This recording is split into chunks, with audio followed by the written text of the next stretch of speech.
বিসমিল্লাহির রহমানির রহিম।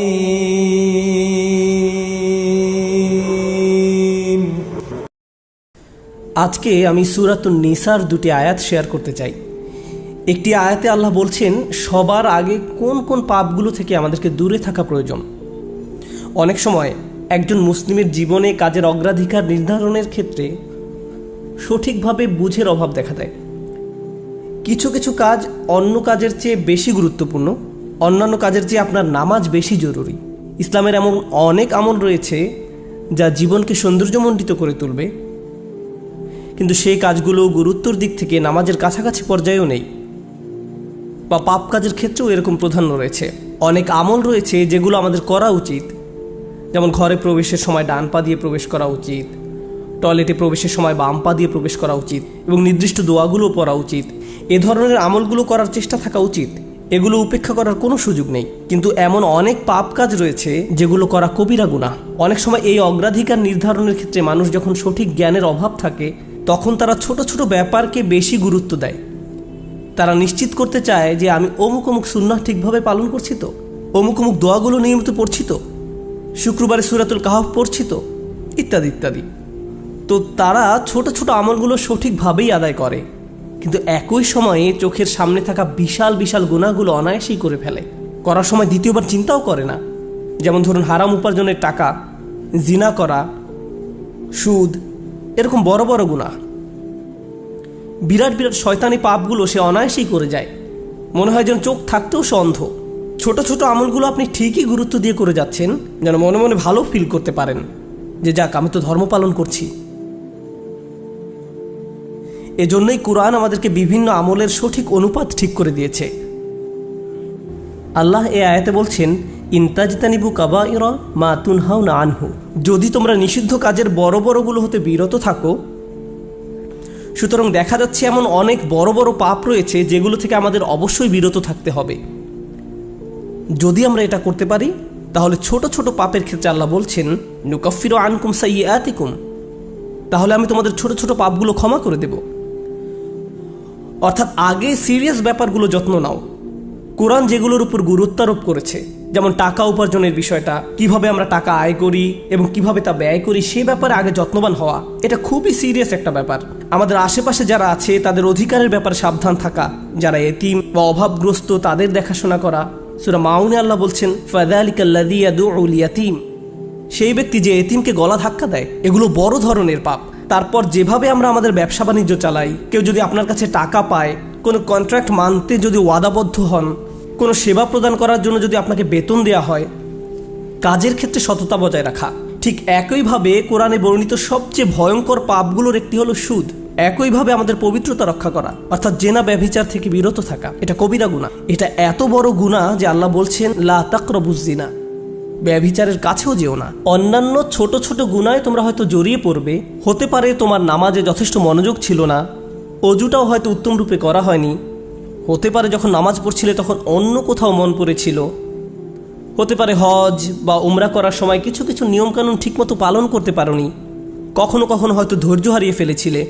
এই ছোট ছোট বিষয়গুলো ক্ষমা করে দেওয়া হবে, কারণ তোমরা বড় বড় পাপ থেকে বিরত ছিলে। ছোট বড় পাপের এমন একটি তারতম্য কোরআনে জোর দিয়ে উপস্থাপন করা হয়েছে।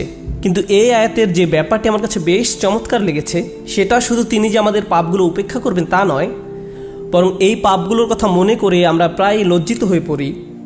আল্লাহ এর সাথে সাথে আরও যোগ করে বলেন ওয়ানুদখিলুকুম মুদখালান কারিমা, এবং সম্মানজনক স্থানে তোমাদের প্রবেশ করানো হবে। অন্য কথায় ওই ছোট ছোট ত্রুটিগুলোকে উপেক্ষা করে তোমাদেরকে সম্মানিত করা হবে, মর্যাদা দেয়া হবে। আর ওই সব লজ্জাজনক ব্যাপারগুলো তোমাদের রেকর্ড থেকে মুছে ফেলা হবে। তাই যখন তোমরা আল্লাহর সামনে আসবে, অপমানিত হবে না, তোমাদের সম্মানজনক স্থানে প্রবেশ করানো হবে। এই আয়াতের আরেকটি ব্যাপারও আমার কাছে বেশ চমৎকার মনে হয়েছে। এই আয়াতের পূর্বের কয়েকটি আয়াতে কিছু কিছু কবিরা গুনাহ নিয়ে কথা বলা হয়েছে, যেমন ব্যবসায় প্রতারণা করা, কাউকে অন্যায়ভাবে হত্যা করা। আর ছোট ছোট পাপ ক্ষমা করে দেওয়ার আয়াতের ঠিক পরের আয়াতে আরও অসাধারণ উপায়ে জীবনের বিভিন্ন বড় বড় পাপে জড়িয়ে পড়ার যে মূল কারণ সেটা বলা হয়েছে। আল্লাহ আযজা ওয়া জাল্লা বলেন ওয়ালা তাতামান্নাউ মা ফাদ্দালাল্লাহু বিহি বা'দাকুম আলা বা'দ, আর তোমরা আকাঙ্ক্ষা করো না এমন সব বিষয়ে যাতে আল্লাহ তাআলা তোমাদের একের উপর অন্যের শ্রেষ্ঠত্ব দান করেছেন। তো আমাদের ক্ষেত্রে যা ঘটে যখন আমরা এমন কাউকে দেখি যে আমাদের চেয়ে বেশি টাকা উপার্জন করে, আমাদের চেয়ে তার চেহারাটাও বেশি সুন্দর, তার গাড়িটাও উত্তম, তার সাংসারিক জীবনটাও প্রশান্তির, কখনো কখনো ভাই বোনের মাঝেও এই হিংসা দেখা দেয়। যেমন আমি বলতে শুনেছি, আমার বোনের গায়ের রং আমার চেয়ে উজ্জ্বল। হিংসা বিভিন্ন প্রকৃতির হতে পারে। কারো ভালো কিছু থাকার কারণে আপনি তাকে ঈর্ষা করতে পারেন এবং আপনার নিজের সেটা না থাকার কারণ নিয়ে সারাক্ষণ চিন্তা করতে পারেন, আর এই চিন্তা আপনাকে শেষ করে দিতে পারে। এটা ছোট বড় যে কোনো কিছুর জন্য হতে পারে। এটা বস্তুগত বিষয় যেমন অর্থকড়ি, ঘরবাড়ির জন্য হতে পারে, আবার অবস্তুগত বিষয় যেমন বাবার ভালোবাসা, মায়ের ভালোবাসার জন্যও হতে পারে। বাবা কেন তাকে এত ভালোবাসে, আমার প্রতি তো এত মনোযোগ দেয় না। মা সবসময় শুধু আমার দোষ দেখেন, তিনি কখনো ওর দোষ দেখেন না। মাঝে মাঝে পিতামাতার আচরণ ব্যাপারটাকে আরও জটিল করে তোলে, কারণ তারা বারবার বলতে থাকেন, কেন তুমি তোমার ভাইয়ের মতো হতে পারো না, ও কত লক্ষ্মী। তাদের এমন আচরণ পরিবারের ভিতরে আরও বেশি হিংসা তৈরি করে। আল্লাহ এখানে বলছেন, অন্যদের যা দেয়া হয়েছে তার জন্য আকাঙ্ক্ষা করো না। আপনি নিজেই তো দেখতে পান যে আপনার চেয়ে ভালো চেহারার মানুষ রয়েছে, আপনার আমার চেয়ে বুদ্ধিমান মানুষও রয়েছে, আমাদের চেয়ে বেশি টাকা কামাই করে এমন লোকজনও রয়েছে। পরিবারে এমন কেউ থাকতে পারে যে আপনার চেয়ে বেশি প্রশংসা লাভ করে। কখনো কখনো হয়তো অন্যায়ভাবে তাদেরকে প্রাধান্য দেওয়া হয়, কিন্তু অনেক ক্ষেত্রে আসল ব্যাপার হলো আল্লাহ তার জন্য রিজিকের যে দরজা খুলে দিয়েছেন তা তিনি আমার জন্য খুলেননি, তিনি আমার জন্য অন্য দরজা খুলে দিয়েছেন। আমরা অন্য একজনকে যা দেয়া হয়েছে ঠিক সেটাই কামনা করি। আল্লাহ আপনাকে আমাকে অন্য একজনের মতো করে বানাননি। আল্লাহ অন্য মানুষদের জন্য রিজিকের যে দরজা খুলে দিয়েছেন তা হয়তো আমার জন্য দেননি। আমাদের প্রত্যেকেরই রয়েছে জীবিকা উপার্জনের স্বতন্ত্র সুযোগ। আল্লাহর অনুগ্রহ অর্জন করতে হলে আমাদের প্রত্যেককে যে সুযোগ দেওয়া হয়েছে তার আলোকে কঠোর পরিশ্রম করতে হবে, অন্যদের সাথে নিজেকে তুলনা করে নয়। এই আয়াত যে ইতিবাচক বিষয়গুলোর প্রতি জোর দেয় সেটা আলোচনা করার পূর্বে আমি আরেকটা ব্যাপারে কথা বলতে চাই। এই হিংসা কেন অনেকগুলো বড় বড় গুনাহের মূল কারণ? আমাদের জানা মতে রেকর্ড করা ইতিহাসে আল্লাহর বিরুদ্ধে সর্বপ্রথম যে বিদ্রোহ করা হয় তা হলো ইবলিস শয়তানের বিদ্রোহ। আর এই বিদ্রোহের মূল কারণ ছিল হিংসা। সে কেন এত মনোযোগ পাচ্ছে? তাকে তো জাস্ট মাটি দিয়ে তৈরি করা হয়েছে। এভাবেই অবাধ্যতার শুরু। মানুষ পৃথিবীতে আসার পর সর্বপ্রথম যে পাপটি সংঘটিত হয় তা হলো কাবিল কর্তৃক তার ভাই হাবিলের হত্যা। সেটাও ছিল হিংসার কারণে। এই হিংসা এতটাই জঘন্য আর কদাকার হতে পারে যে আপনি যদি ইয়াকুব আলাইহিস সালামের মতো একজন মহান নবীর সন্তানও হয়ে থাকেন, আর আপনার ভাইও যদি হয়ে থাকেন একজন অসাধারণ ছেলে যে কিনা এখনো নবী না হলেও তার মাঝে নবীর বৈশিষ্ট্য বিদ্যমান রয়েছে, এই হিংসা আপনাকে এতটাই নিয়ন্ত্রণহীন করে দিতে পারে যে আপনি তাকে হত্যা করতে উদ্যত হতে পারেন। আমি যা বোঝাতে চাচ্ছি তা হলো হিংসা এবং ঈর্ষাকে ছোট করে দেখা উচিত নয়। ব্যাপারটাকে এমন মনে হতে পারে যে এটি আমার আপনার ভিতরে একটা অনুভূতি মাত্র। মূলত হিংসার আরবি শব্দ হলো হাসাদ, আর হাসাদ শব্দের শাব্দিক অর্থ হলো আঁচড়। তারা এটাকে এভাবে বর্ণনা করে, হিংসা হলো মনের ভেতরে একটি চুলকানি। ঠিক শরীরের চামড়ার উপর কোনো পোকামাকড় কামড় দিলে আপনি যেমন চুলকাতে চান, সেরকম এটি যত চুলকাবেন অবস্থা তত খারাপ হবে। আপনার উচিত হলো একে উপেক্ষা করা, এবং এক সময় এটা এমনিতেই ভালো হয়ে যাবে। আপনাকে এটা উপেক্ষা করতে হবে। এটাই হাসাদ। ইমাম হাসান রাদিয়াল্লাহু তাআলা আনহু বলেন, আমি হিংসুকের চেয়ে এমন কোনো অনিষ্টকারী দেখিনি যাকে আসলে বেশি ক্ষতিগ্রস্ত ব্যক্তির মতো দেখায়।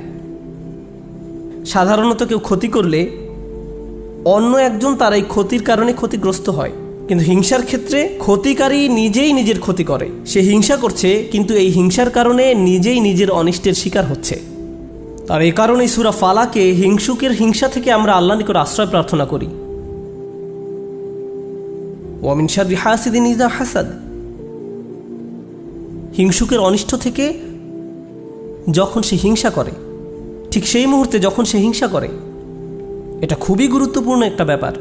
এই হিংসার কারণে আপনার আমার জীবনে ভয়ঙ্করতম সমস্যা তৈরি হতে পারে। এখন আমি নিজেকে বিশ্লেষণ করতে চাই। যখন আমি নিজেই অন্যকে হিংসা করতে শুরু করি তখন কোন কোন ধরনের নেয়ামত থেকে নিজেকে বঞ্চিত করি? যখন আমি নিজেই অন্যের উন্নতি সহ্য করতে পারি না, ব্যাপারটা আর একটু খোলাসা করে বলছি।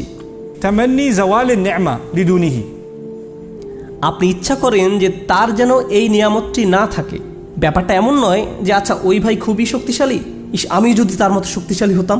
না না না, আমি ইচ্ছা করি যে সে অসুস্থ হয়ে পড়ুক আর আমি শক্তিশালী হয়ে উঠি। আপনি ইচ্ছা করেন তার মাঝে যেন ওই ভালো বিষয়টা না থাকে। কোন কারণে সে ওইটা পাবে? আচ্ছা, সে প্রমোশন পেয়েছে, এখন আমারও ইচ্ছা হয় যে আমিও যেন প্রমোশন পাই। না না না, হিংসা হলো আমি চাই সে বরখাস্ত হোক আর আমি প্রমোশন পাই।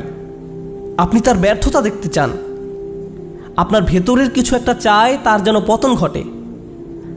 তার পতনের ফলে আপনার জীবিকায় সমৃদ্ধি আসে না, আপনার এতে কোনো উপকার হয় না, তবু আপনার ভেতরের কিছু একটা তার পতন কামনা করে। যদি তার পতন ঘটে তাহলে আপনার কাছে তা ভালো লাগবে। এটাই হলো হাসাদ। কিভাবে এটা একজনের ভালো দিক ধ্বংস করে দেয়? আমরা ইবলিস শয়তান সম্পর্কে জানি। আল্লাহ তাকে ফেরেশতাদের কাতারে রেখেছিলেন, এর চেয়ে উন্নত কোনো মর্যাদা হতে পারে না। কিন্তু হিংসা তাকে এত উচ্চ পর্যায় থেকে একেবারে নিম্নতম পর্যায়ে নামিয়ে দিয়েছে, আল্লাহর নিকট থেকে বহু দূরে সরিয়ে দিয়েছে। চিন্তা করতে পারেন এত বড় মর্যাদা কেড়ে নেওয়া হলো, এর মূল কারণ ছিল হিংসা। চিন্তা করতে পারেন মূল কারণ হলো নিজেকে অনেক বড় কিছু মনে করা। হিংসার কারণে হত্যার মতো জঘন্য অপরাধ সংঘটিত হলো। আল্লাহ সূরা আরাফে বর্ণনা করেন, কাআন্নামা কাতালান নাসা জামিআ, সে যেন গোটা মানব জাতিকে হত্যা করলো। হিংসার কারণে হত্যার মতো জঘন্য অপরাধ সংঘটিত হলো, আর এই মহাপাপের মূল কারণও ছিল হিংসা। এই সকল উদাহরণের মূল শিক্ষা হলো আমাদের নিজেদেরকে ভালো করে বিশ্লেষণ করে দেখা উচিত আমরা নিজেরা এই রোগে আক্রান্ত কিনা। ভালো করে খতিয়ে দেখা উচিত আমাদের মাঝে এই ঘৃণ্য ব্যাধিটি আছে কিনা। মানুষ শুধু টাকা পয়সা নিয়ে হিংসা করে না, মানুষ প্রায় সব কিছু নিয়ে হিংসা করে। পরিবারের সবার মনোযোগের কেন্দ্রবিন্দু হওয়া, এটা এমনকি ধর্মীয় পরিমণ্ডলেও ঘটতে পারে। ভাই জানেন, অমুক শায়েখ, তার ভিডিও মানুষ বেশি দেখে। আপনি তার ফলোয়ারদের সাথে নিজের ফলোয়ারদের তুলনা করছেন কেন? মাহফিলে তাকে কেন প্রধান বক্তা করা হলো? তাকে কেন সবচেয়ে ভালো সময় বক্তব্য দিতে দেয়া হলো? এমন ঘটনা মসজিদেও ঘটতে পারে। ভাই দেখেছেন তারা কত টাকা তুলেছে, আমরা এত টাকা তুলতে পারিনি। আর এই মনোভাব প্রতিযোগিতায় সীমাবদ্ধ থাকে না, হিংসায় পরিণত হয়। কেন তারা আমাদের চেয়ে ভালো করছে? এই হিংসা এমনকি ধর্মীয় পরিমণ্ডলেও আঘাত করতে পারে। মদিনায় আসার পর সাহাবীরা ধারণা করেছিলেন মদিনার ইয়াহুদিরা সবার আগে ইসলাম ধর্ম গ্রহণ করবে।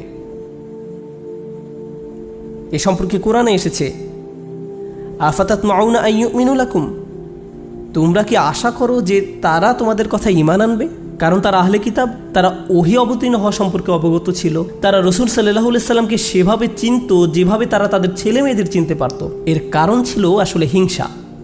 তারা এই ব্যাপারটা মেনে নিতে পারেনি যে নবী প্রেরণের অনুগ্রহটি বনী ইসরায়েলদের কাছ থেকে অন্যদের কাছে চলে যাবে। তারা চাইতো ওহী মুহাম্মদ সাল্লাল্লাহু আলাইহি সাল্লামের কাছে না এসে তাদের কারো কাছে আসুক। জীবনের এমন কোনো দিক নেই যেখানে হিংসার আক্রমণ হওয়ার সম্ভাবনা নেই। এটা আপনার চাকরি জীবনে প্রভাব ফেলতে পারে, ব্যবসায়িক জীবনে প্রভাব ফেলতে পারে, আপনার পারিবারিক জীবন, ব্যক্তিগত জীবন, ধর্মীয় জীবন, সামাজিক জীবন থেকে শুরু করে জীবনের প্রতিটি ক্ষেত্রে এর প্রভাব পড়তে পারে। সম্প্রতি বিশ্বের বিভিন্ন প্রান্তে ভ্রমণ করার অভিজ্ঞতা থেকে আমি এক নতুন ধরনের হিংসা সম্পর্কে অবগত হয়েছি। অনেক বোন এসে আমার কাছে প্রশ্ন করেন, এটা বলার কারণে হয়তো আমি সমস্যায় পড়তে পারি, যাই হোক, কোরআনে কেন পুরুষদের জন্য অমুক অমুক বিধান দেয়া হয়েছে আর নারীদের জন্য সম্পূর্ণ ভিন্ন বিধান দেয়া হয়েছে? পুরুষদের কেন বোরকা পরতে হয় না? আমাকে এই প্রশ্ন করা হয়েছিল। ডিভোর্স আইনের ক্ষেত্রে দেখা যায় আইনগুলো কেমন যেন পুরুষের অনুকূলে। মহিলারা জান্নাতে কি পাবে? আমি বলছি না যে এই প্রশ্নগুলোকে উপেক্ষা করতে হবে, কিন্তু এখানে একটা ব্যাপার আমাদের সাবধান থাকতে হবে। আমরা আল্লাহ সুবহানাহু ওয়া তাআলা সম্পর্কে কথা বলছি। তিনি যখন কোনো বিধিবিধান নাজিল করেন, এই বিধানগুলো আমি প্রবর্তন করিনি, আমি শুধু এই বিধানগুলো বোঝার চেষ্টা করেছি এবং শেখানোর চেষ্টা করছি। কিন্তু যিনি এই বিধানগুলো দিয়েছেন তিনি হলেন সবচেয়ে দয়াবান, ভালোবাসাপূর্ণ এবং সবচেয়ে ন্যায় বিচারক। যদি এই বিধান নিয়ে আপনার অন্তরে খুঁতখুঁতে ভাব থাকে এবং মনে মনে ভাবেন যে আমার মনে হচ্ছে এখানে ন্যায্য বিধান দেয়া হয়নি, এটা খুবই মারাত্মক একটি সমস্যা। এমনকি আল্লাহ সম্পর্কে এই মনোভাব যে আমাকে ঠকানো হয়েছে, আমাকে তিনি যা দিয়েছেন সেখানে ঠকিয়েছেন, আমাকে পুরোপুরি বুঝতে হবে কেন তিনি আমাকে এটা করতে বলেছেন। একটা ব্যাপারে বলছি, উদাহরণস্বরূপ কেউ যদি আমাকে জিজ্ঞেস করে কেন আল্লাহ মহিলাদেরকে পর্দা করতে বলেছেন, আমার সৎ জবাব হবে আমি জানি না। আমি নিজে নিজে চিন্তা করে হয়তো এই বিধানের কিছু উপকারী দিক তুলে ধরতে পারবো, কিন্তু এই উপকারী দিকগুলো আল্লাহ অবতীর্ণ করেননি। এই উপকারগুলো আমি চিন্তা করে বুঝতে পারলাম, আর আমার এই সাহস নেই যে আমি বলবো যে অমুক অমুক যুক্তির কারণে হিজাব পড়তে হবে, কারণ এই যুক্তিগুলো আল্লাহ অবতীর্ণ করেননি। অনেক সময় আল্লাহ কোনো বিধান নাজিল করেন কিন্তু তার পেছনের কারণ বর্ণনা করেন না। তিনি বলবেন তুমি নিজে নিজে চিন্তা করে দেখো, লাআল্লাকুম তাতাফাক্কারুন লিয়াদাব্বারু আয়াতিহি, কেন এই বিধানগুলো দেয়া হয়েছে তা তোমরা নিজেরা চিন্তা করে খুঁজে নাও। তবে একটা ব্যাপার আমি নিশ্চিত জানি, যে বিধানই তিনি অবতীর্ণ করেন না কেন তা আমাদের প্রতি তার অপার অনুগ্রহ মাত্র। আল্লাহ এই আয়াতগুলোতে কি বলছেন? উত্তরাধিকার সম্পত্তি বন্টনের বিষয় বর্ণনা করা আয়াতগুলোর পরে এসেছে। ইসলামে সবাই সমান উত্তরাধিকার সম্পত্তি পায় না, নারী এবং পুরুষ সমান সম্পত্তি পায় না। তারা মেয়ে, স্ত্রী, মা যেই হোক না কেন সমান সম্পত্তি পায় না। তাই আল্লাহ কি বলেছেন? লিররিজালি নাসিবুম মিম্মা ইকতাসাবু ওয়া লিন-নিসাই নাসিবুম মিম্মা ইকতাসাবনা, পুরুষদের জন্য রয়েছে অংশ তারা যা উপার্জন করে তা থেকে, এবং নারীদের জন্য রয়েছে অংশ যা তারা উপার্জন করে তা থেকে। এই আয়াতে মিন অর্থাৎ থেকে এই শব্দের ব্যবহারটি লক্ষ্য করার মতো। এই পৃথিবীতে যত কিছুর জন্য আপনি কাজ করেন তার সবটুকুর ফসল পাবেন না, এর থেকে একটি অংশ পাবেন আর বাকি অংশ পরে পাবেন। অথবা আপনি কাজ করেছেন কিন্তু তার কিছু অংশ সুফল পাওয়ার যোগ্য ছিল না, যেমন হয়তো আপনার নিয়ত শুদ্ধ ছিল না, কাজটা যথেষ্ট পরিশুদ্ধ ছিল না, তাই আপনি আপনার কাজের সেই অংশের মূল্য পাবেন যা মূল্য পাওয়ার যোগ্য ছিল। তাই আল্লাহ বলছেন পুরুষরা কি পাবে তার জন্য একটি মান আমি নির্ধারণ করে রেখেছি, আবার নারীরা কি পাবে তার জন্য একটি মান আমি নির্ধারণ করে রেখেছি। তারপর তিনি বলছেন ওয়াসআলুল্লাহ মিন ফাদলিহি, কুরআনের অসাধারণ একটি বাক্য। এর অর্থ হলো আর আল্লাহর কাছে তার অনুগ্রহ প্রার্থনা করো। এখানে ফাদল দ্বারা শুধু অনুগ্রহ বোঝায় না। হিংসার ক্ষেত্রে হিংসুক ব্যক্তি মনে করে অমুক আমার চেয়ে বেশি ফাদল পেয়েছে, অমুক ব্যক্তি সম্পত্তির দিক থেকে আমার চেয়ে বেশি ফাদল বা অধিক আনুকূল্য পেয়েছে, অথবা চেহারা সুরতের দিক থেকে বা সুযোগ সুবিধার দিক থেকে বেশি আনুকূল্য পেয়েছে। বাসায় কোনো মেয়েও এমনটা অনুভব করতে পারে, কারণ তার বোন বিয়ের সব প্রস্তাব পাচ্ছে কিন্তু সে পাচ্ছে না, আমার বোন আমার চেয়ে বেশি ফাদল পেয়েছে। আল্লাহ বলছেন যদি তুমি ফাদল পেতে চাও তাহলে আল্লাহর অন্য কোনো সৃষ্টির চেয়ে বেশি চাওয়ার পরিবর্তে সরাসরি আল্লাহর কাছ থেকে নিজের জন্য ফাদল চাও। নিজেকে অন্যদের সাথে তুলনা করা বন্ধ করো, বরং আল্লাহর নিকট থেকে তুমি নিজের জন্য কি পেতে পারো তার দিকে মনোযোগ দাও। মনে মনে ধরে নাও যে আশেপাশে কারো কোনো অস্তিত্ব নেই, অন্যদের কি আছে সেই সম্বন্ধে চিন্তা ভাবনা করা বন্ধ করো। মনের উপর যদি এরূপ নিয়ন্ত্রণ প্রতিষ্ঠা করতে পারেন তাহলে খুবই সুখী জীবনযাপন করতে পারবেন। যদি কখনো এমনটা হয় যে তুমি ক্লাসে বসে আছো, স্যারের বক্তব্য শুনতে পাচ্ছ কিন্তু কিছুই বুঝতে পারছো না, মনে মনে ভাবছো আমি জানি না আমি কোন স্বর্গে বাস করছি, কিন্তু তোমার পাশের ছেলে বা মেয়েটি প্রতিবার হাত তুলে স্যারের প্রত্যেকটা প্রশ্নের জবাব দিচ্ছে আর তোমার মন বিষিয়ে উঠছে। মনে মনে ভাবছো যদি মেয়েটাকে কষে একটা চড় দিতে পারতাম, আমি তাকে সহ্য করতে পারছি না কারণ সে সব প্রশ্নের উত্তর দিচ্ছে। তোমার সকল মনোযোগের কেন্দ্রবিন্দুতে এমন একজন যে তোমার চেয়ে বেশি বুদ্ধিমান, যে স্যারের প্রিয় ছাত্র, যে সকলের মনোযোগ পাচ্ছে, যার কারণে তোমার নিজেকে খারাপ ছাত্র মনে হয় বা যার কারণে তারা তোমাকে লজ্জা দিচ্ছে। কিন্তু একটা ব্যাপার কি তুমি খেয়াল করেছো? তুমি সেখানে বসে আছো শুধু তুমি এবং শিক্ষক। তুমি এখানে এসেছো শিখতে, অন্যের দোষ না দিয়ে তোমার উচিত নিজেকে দোষ দেয়া। হায় হায় আমি আমার মনোযোগ হারিয়ে ফেলেছি। নিজের কাছে ব্যাখ্যা দাবি করো কেন তুমি মনোযোগ হারালে। প্রশ্ন করতে গিয়ে লজ্জা অনুভব করো না। তুমি এখানে এসেছো নিজের উন্নতি সাধন করতে, অন্যদেরকে নিজের মূল্য বোঝাতে নয়। তুমি এই জন্য শিখতে আসোনি। একই কথা প্রযোজ্য চাকরির জায়গায়, পরিবারের। অন্য কাউকে বেশি দাম দেওয়া হচ্ছে বলে আপনি নিজেকে গুটিয়ে ফেলবেন না। যদি কোনো অন্যায় করা হয় আপনি কথা বলুন, কোনো কিছু যদি বলার থাকে বলুন।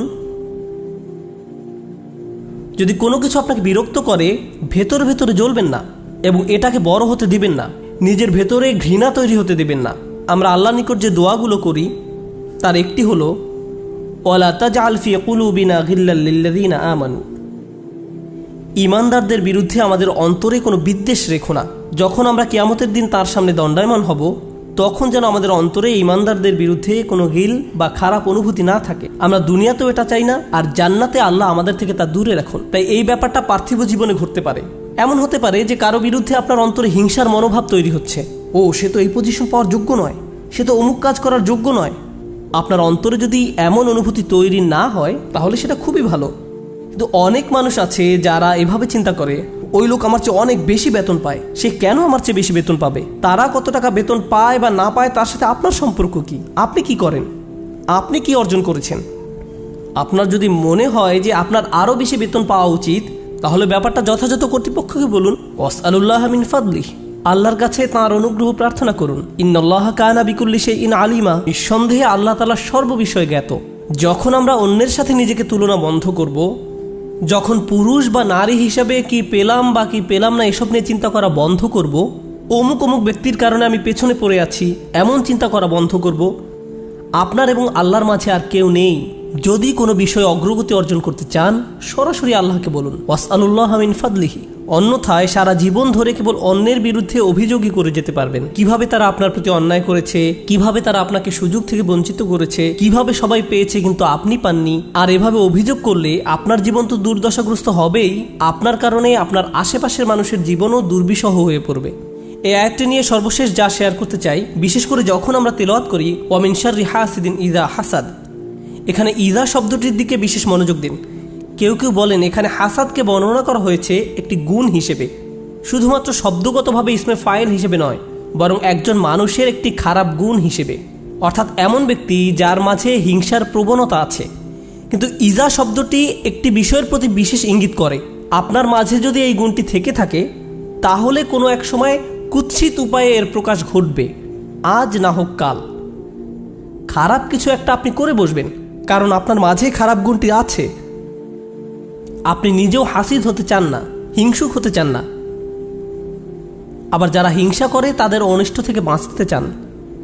আমরা দোয়া করি আল্লাহ যেন আমাদেরকে হিংসুক হওয়া থেকে রক্ষা করেন, এবং যারা আমাদের বিরুদ্ধে হিংসা করে তাদের অনিষ্ট থেকেও যেন রক্ষা করেন। আল্লাহ যেন আমাদের ভালো কাজগুলোকে নষ্ট হওয়া থেকে রক্ষা করেন। আমরা জানি রাসূল সাল্লাল্লাহু আলাইহি সাল্লাম বলেছেন, আগুন যেমন শুকনো কাঠ জ্বালিয়ে ফেলে, তেমনি হিংসাও একজন ব্যক্তির ভালো কাজগুলোকে জ্বালিয়ে দেয়। কেন তিনি এমনটি বলেছেন? কারণ যখন আপনার মাঝে হিংসা দেখা দেয়, তখন আপনার পক্ষে কৃতজ্ঞ হওয়া অসম্ভব। কারণ যখন হিংসা করেন তখন আপনার কি নেই কেবল তা নিয়েই আপনি চিন্তা করেন। আর আল্লাহর সাথে আমাদের সম্পর্ক নির্ভর করে একটি বিষয়ের উপর, তা হলো আমাদের কি কি আছে তা সব সময় স্বীকার করে যাওয়া। এভাবেই আমরা আল্লাহর প্রতি কৃতজ্ঞ হয়ে উঠি। যদি আপনার অন্তরে হিংসার বসবাস থাকে, তাহলে কোনোভাবেই আপনার পক্ষে আবদান শাকুরা অর্থাৎ আল্লাহর কৃতজ্ঞ বান্দা হওয়া সম্ভব নয়। আল্লাহ আজ্জা ওয়া জাল্লা আমাদের অন্তর থেকে হিংসা দূর করে দিন, আমাদেরকে সত্যিকার অর্থে কৃতজ্ঞ বান্দা বানিয়ে দিন। আল্লাহ সঠিকভাবে তার অনুগ্রহ চাওয়ার মতো তৌফিক দান করুন এবং আমাদের জীবনকে আরও সুন্দর করে দিন।